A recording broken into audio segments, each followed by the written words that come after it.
So we're now going to look at the triquetrium. It's another proximal row. It's the one here below the ulna that is next you're not to centered. the pisiform. You're not centered. Oh, thank you. Much better. So we have our pisiform, we have our triquetrium, which is right below the ulna. Are you with me? Yes.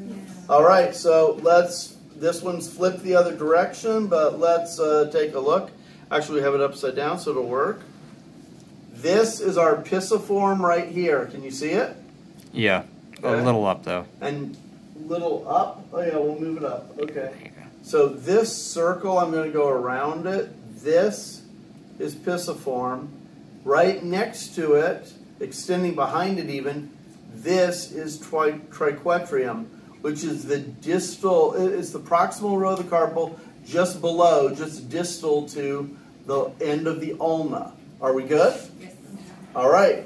So, would you agree that we've gone through the scaphoid, the pisiform, the triquetrium, and the hamate? Those are the ones you need to know the names of in the carpal.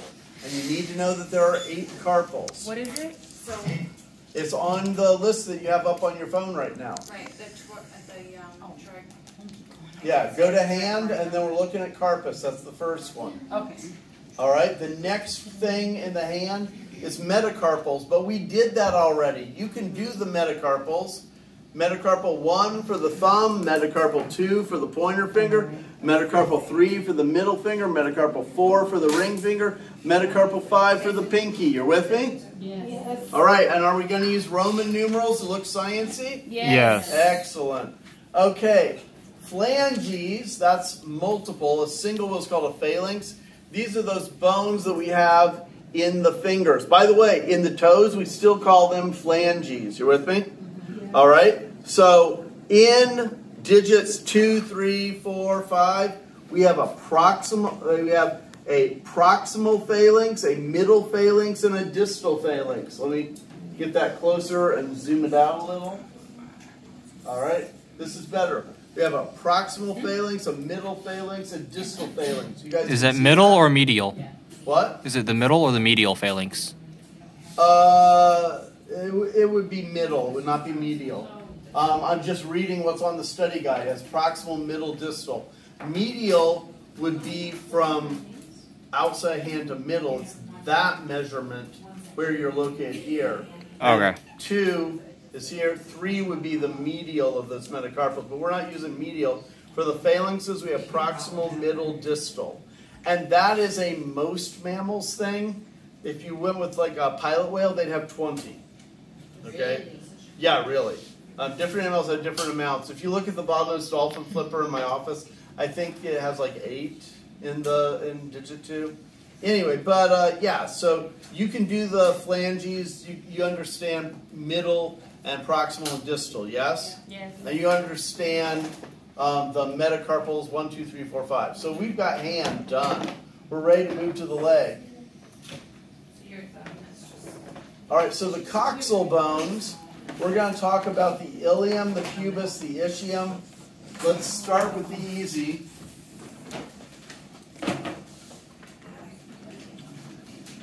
We have a ball and socket. We're going to start by just generally talking.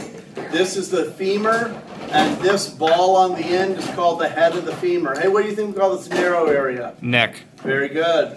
Now this ball goes into a socket. The socket is the acetabulum.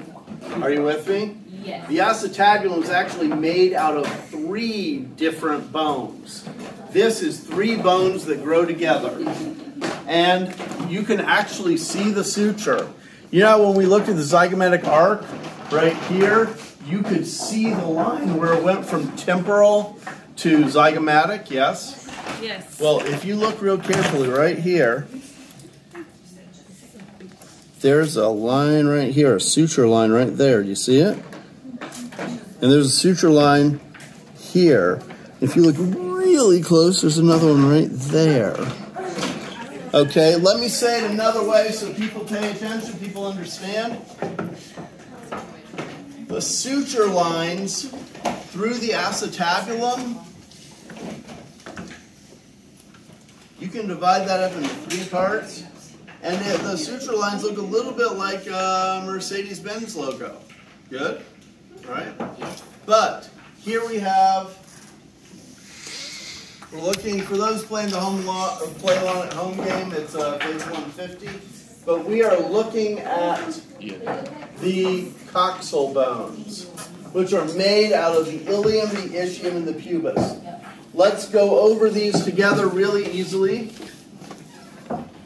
I'll go ahead and get this pubis down to work with. I could grab that one there, but.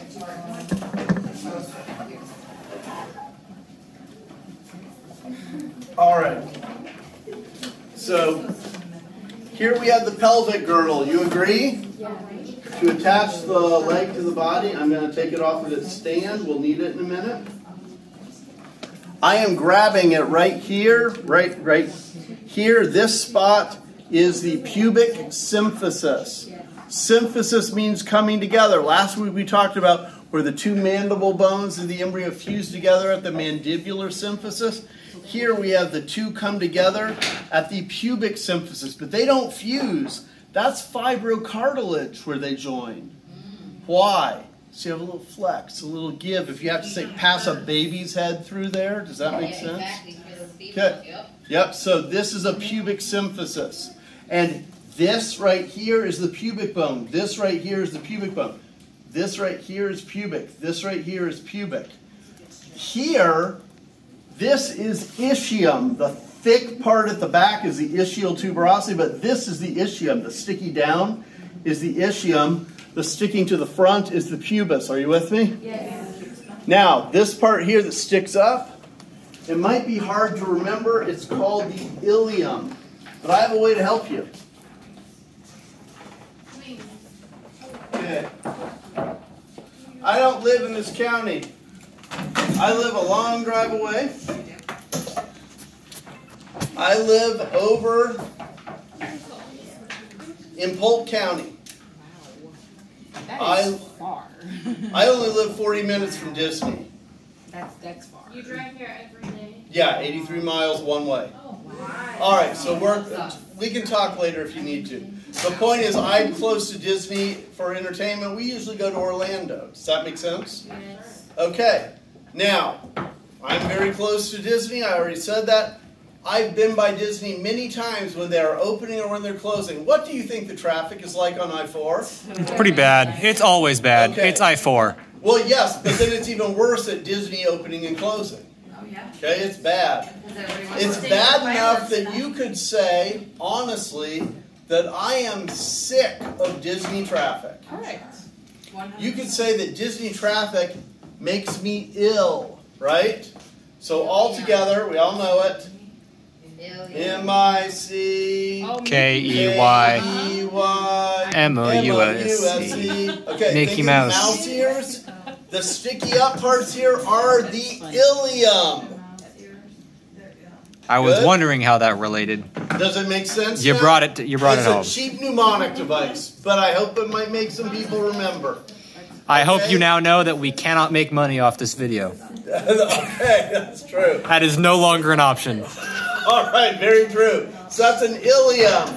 This is an ischium, and this is a pubis. Are you with me? Yes. Okay, those are the three parts. They're here on the picture. Now, when we look at what you need to know in them, you need to know the iliac crest. This top part here is the iliac crest, the top of the ilium. Good? Yes. Think of a Roman crest on their fancy battle helmet. You with me? The horsehair plume. Yeah, exactly. So That's Greek. The crest. Now, we already said this is the acetabulum. It's the socket. It actually is made out of 3 bones, not 1. Yes? Yes. Okay. And then we have only one other detail on the ilium, the greater sciatic notch. Do you see this huge, I'm going to put it here so it's easier to see. Look at this huge notch right there. Do you see it? Yes. Okay.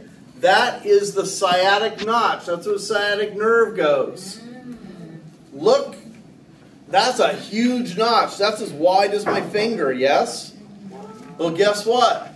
I don't know about a human, never dissected a human, but I've dissected a lot of horses. Their sciatic nerve is as wide as my thumb. It's huge.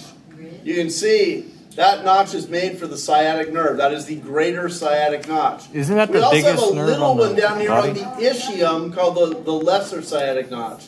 What is your question, Alex? Isn't the sciatic nerve the biggest nerve on the human body? I know there's one that runs like 3 feet or something, like one nerve cell that runs 3 feet. I would take that. I do not know this. I'm giving strictly a guess. My guess would be no, because I'm talking about width when I say greater.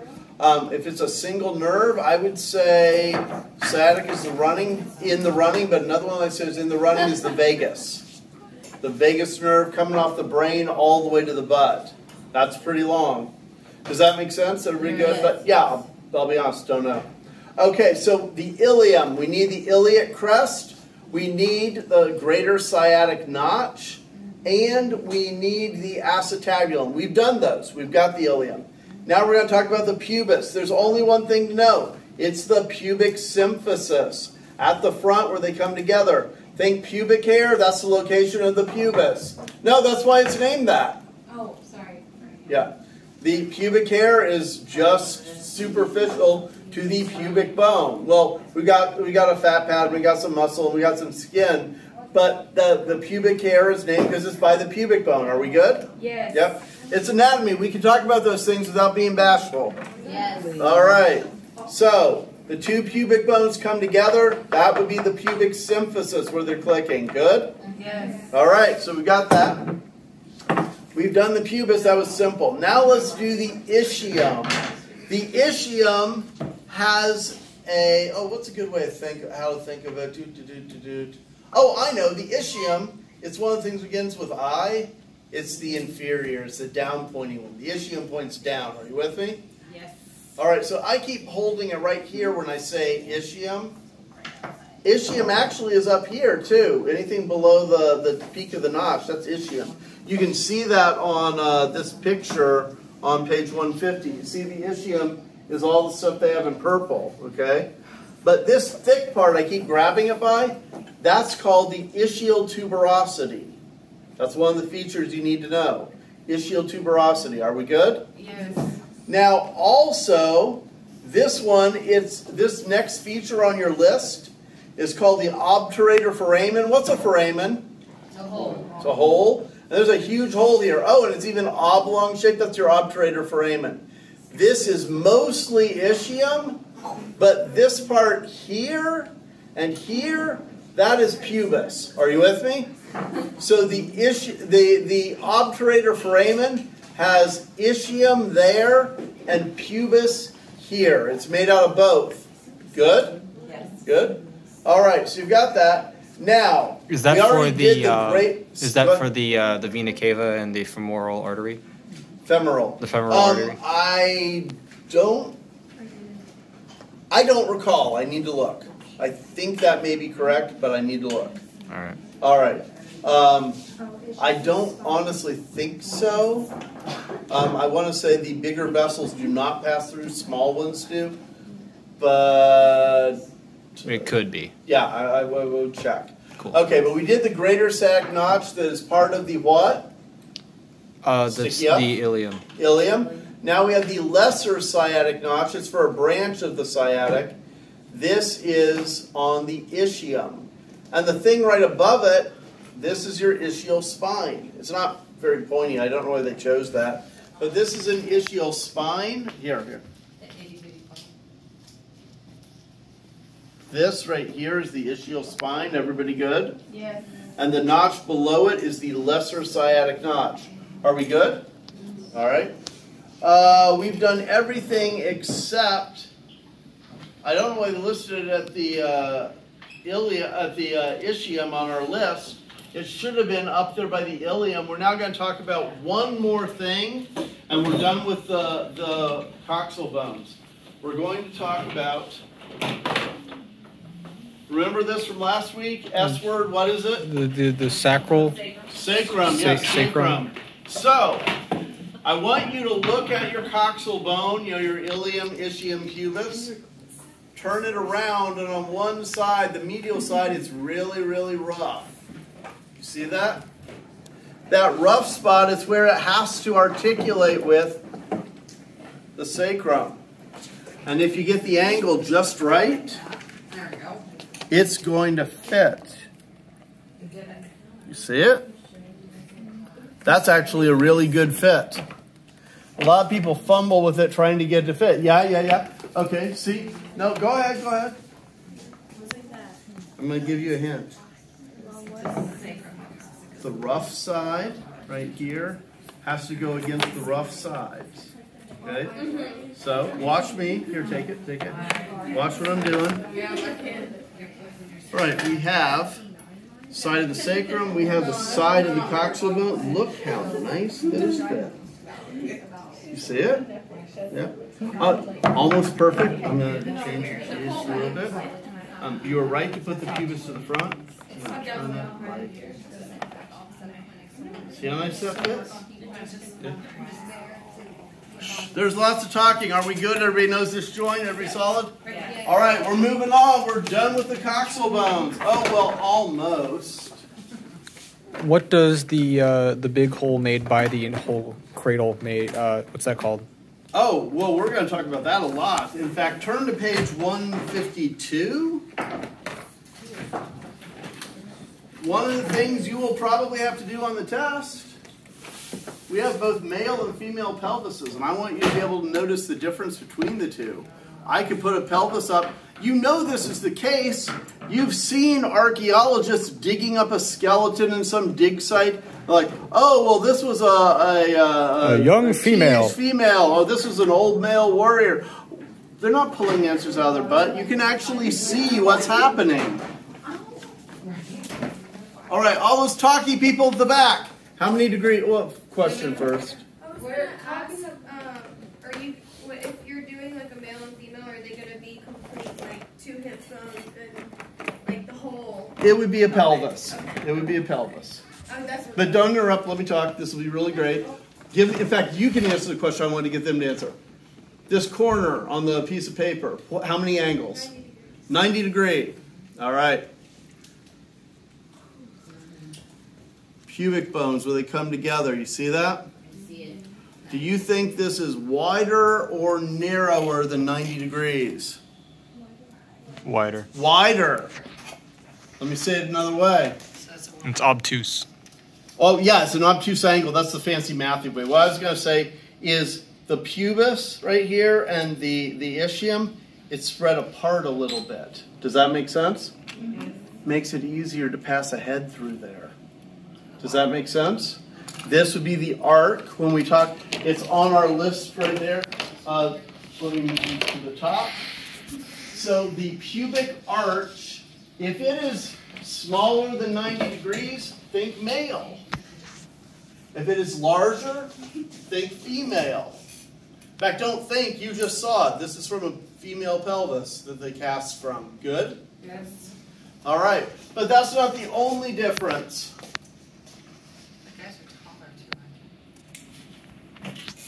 You see how the sacrum and the coccyx are kind of in the way? If you want to pass a head through there, it's kind of in the way. See, we pull everything away. It's a little easier to pass the head through. Does that make sense? Yeah. Okay, so female, how do you know? Sacrum and coccyx pulled a little bit further away from the pubis. Here, where they're closer to the pubis, male. Good? Makes sense? Yes.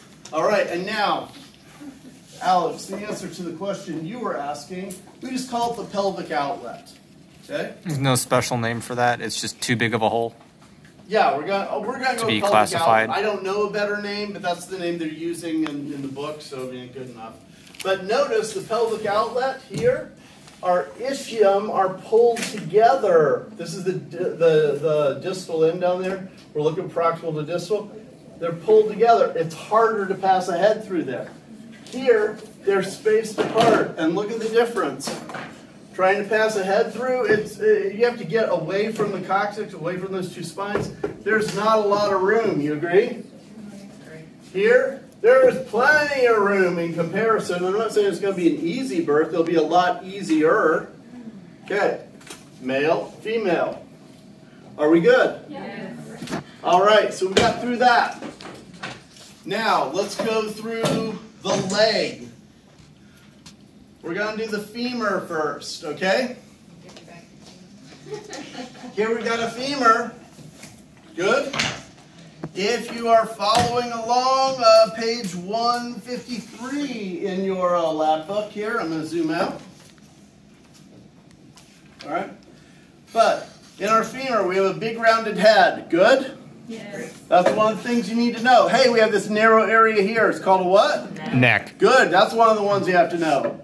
Now, greater and lesser trochanters. Remember before on the humerus we were doing trochleas? Yep. Okay. Trochlea the distal.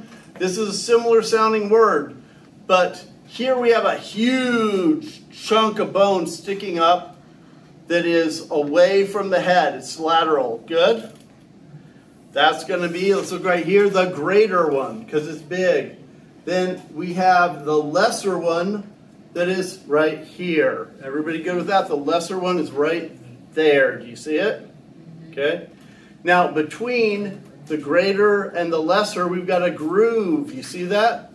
It's not on the list, but that'd be an intertrochlear groove, or intertrochlear, I think they call it canal. Intertrochlear, this one they're calling the intertrochlear crest because it's between this trochlea and this trochlea. It kind of peters out right there, but anyway, that's the intertrochlear. But greater trochlea, lesser trochlea, those are the things we need to know. Are we good? So we've done head, neck, greater and lesser trochlea. The only other thing we need to do are medial and lateral condyles, medial and lateral epicondyles. Do you remember condyles, a big rounded surface for articulation? That was on page what? 107, I think it was? 106. 106. And everybody's going to memorize that before the test. I don't mean the page number. Memorize the list, yes? On 106, yeah. Yep, okay. And on 111, the matching, just memorize it. Don't just do it once with matching. Would you agree this is a big articular surface? Yes. Maybe even in your imagination might be C-shaped from some orientations. Are you with me? Okay. All right, so these are condyles. And let's take a look. Oh, what did I say before about medial and lateral? The medial one's bigger. Often. And then this is one of those cases. You can see medial and lateral, there's a difference. And the medial one is the massive one. Good? Yes. Good. How do you know that? Well, look at the head. We know the head is on the medial surface. And we know this is the bigger of the two condyles. It's on the medial surface. Are we good? Does the go ahead. The lesser trochanter, does that point to the front or the back? That is for orientation purposes. That would be pointed to the back. The back. And I say that because right here's the groove for the patella. You're not going to have to memorize the patellar groove, but if you look on your model, no, it's not saying it. But yes, when you see the two and the big divot, the two condyles pointed towards you, that's posterior view. That's to the right of the pictures on 153. Good? Yeah, the patella will go right here in this little groove. You see how there's a groove right here? Feel it? Put your finger in it. Yeah, what's going to happen is the patella will move through that, and the tendon of the quadriceps, the patellar ligament, it travels right through there. Are we good? Yes. All right. So we've got medial and lateral condyles. What does epi mean again? Above. Above. So we need to find some lumps that are above. I'm looking very near the back. This is on the side. This is the lateral side of the femur, and it's very posterior. Here we have a lateral condyle. Do you see a lump above it? That's going to be a lateral epicondyle. Are we good? All right. And if we look right here, this lump is much more pronounced. It's much bigger, but it's above a condyle. Would you agree? So that's going to be a medial epicondyle. If you look at it on the picture right here, you can see it's the big one. The lateral's a barely there little lump. And the medial one, I wouldn't use full-on massive, but it's mighty. It's big. Are you with me? Yes. Hey, we did the femur. We're done with the femur. Do we agree? Yes. Yeah. All right. Do we have time to do the fibula? Oh, yes. Oh yeah, easy. We'll do tibia and fibula. Those are short. We might be able to get through all of this. Oh, that was great. All right. The first thing I want you to notice about the tibia and the fibula let's talk about these. All right. If I asked you which one of those bones in the lower leg am I looking at? These look very different. You should not confuse them, but I'm going to give you a mnemonic device. Oh, he didn't tell a big lie. He told a little, what's the F word? Fib. Fib. The fibula is the little one. The tibia is the bigger one. How big is the tibia? It is so big, look at this. You see the articular surfaces there? You fit the whole femur on that thing. Exactly. You said it perfectly, exactly what I want. The whole femur is supported by the tibia. The fibula does nothing to support the femur. Nothing to support that weight. Does that make sense? Yes. Okay, so the big one is the tibia. If it helps you, you might think of a shaft and then the top of the letter T, capital T. That's another way. Is this good? Yes. All right. And what's the tibia do? If we look at the tibia, we're going to see a big lump on the front right here. What do we use for big roughened surfaces? It's on 106. A projection that's roughened where you attach things. Was that the tuberosity?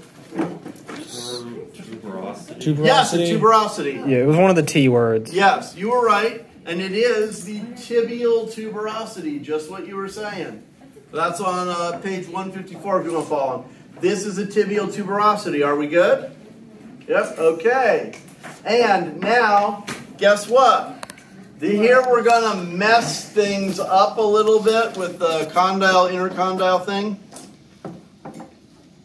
Because we usually think of a good projection. We're using the depression that the femur sides go into we're calling them condyles now. I will not claim that anatomists are consistent. So we're calling these surfaces, these depressions, condyles now. I know it sounds ridiculous that they would do that, but I am not lying. See it? Yeah. Okay. So the medial and the lateral condyles on the tibia are the proximal surface dishes or depressions. Good? Wouldn't that normally be a fossa? Yeah, and I don't know why they did it, and I think somebody should go back in time with a time machine and hit them upside the head with the tibia until they change it. Does that make sense? Yeah? Okay. Physicists, get on that. We can make anatomy easier. Now, other things I want you to notice. The little one, the fibula, it is on the lateral side. You're with me? Yeah. Okay. And what else is on the lateral side? Well, let's turn this around and take a look. If we're looking at this one, notice that on the medial, remember medial, we usually talk about things being massive, yes? Yes. Well, guess what? This is just too wide to call a stylus. I know we've been doing that a lot, but this is too big. Do you agree? It's almost the width of my thumb. It's definitely the width of my pinky finger for sure. Does that make sense? Yes. It's massive compared. It's a malleolus. Think of a mallet, a hammer that you could hit things with. Well, the malleolus is on the medial side. It's here, right there. The malleolus is on the medial side. So if you're looking at this, I could give you the distal end and say what bone, and are you looking at the medial or the lateral? Does that make sense? Yes. Yep. Or what bone, and here you have the tibial tuberosity, here you have the medial malleolus. You know that this is the anterior surface and that's the posterior. Does that make sense? Everybody good with that? Yes. This is what we needed for the tibia. We did tibial tuberosity. We did medial and lateral condyles. I'm using the air quotes there because they're the depressions. And we did the medial malleolus. That's it for the tibia. Do we feel good? Yes. All right. The fibula. This one is kind of a pain in the butt. When you look at the fibula... What does the fibula do? Like, it doesn't help support the weight. Does it just help with the leg muscles? It is an artifact of when we did have a more symmetrical using weight on both. If you want a more extreme version of what we have, remind me to talk to you about horses later on, where they even reduced the hand to a single finger. When horses walk, they're basically flipping you off walking like this. Okay? They've reduced all of that on both sides, not just in the lower leg. So just a bone that was made unnecessary. Made unnecessary through Evolution. Yeah. Okay. Yeah, the big scary E word. So it doesn't do anything. Yeah, it doesn't do anything. Cool. I won't say that. It does articulate with the ankle, so it might stabilize the tarsal bones a little bit so they don't twist too much. Does that make sense? So it probably has some minor function still. All right, but the fibula, I want you to be able to recognize it. I want you to be able to recognize the malleolus on the end. Good. And again, we're talking about a wide, too wide to be a stylus, but on the fibula, which has an L in the name, the malleolus is on the lateral side. Good? Does that make sense, everybody? I'll give you another way to tell them apart. Look at this picture here, or this picture here. The malleoluses are not together. They are apart. You see it? Okay. So a lot of people, even me, have trouble lining up the fibula. It's hard to see where it goes. At the distal end, those malleoluses are apart, away from each other. Are we good? Have we talked about the fibula head? We've talked about the fibula lateral malleolus. We are done with the fibula. Let's go for the feet.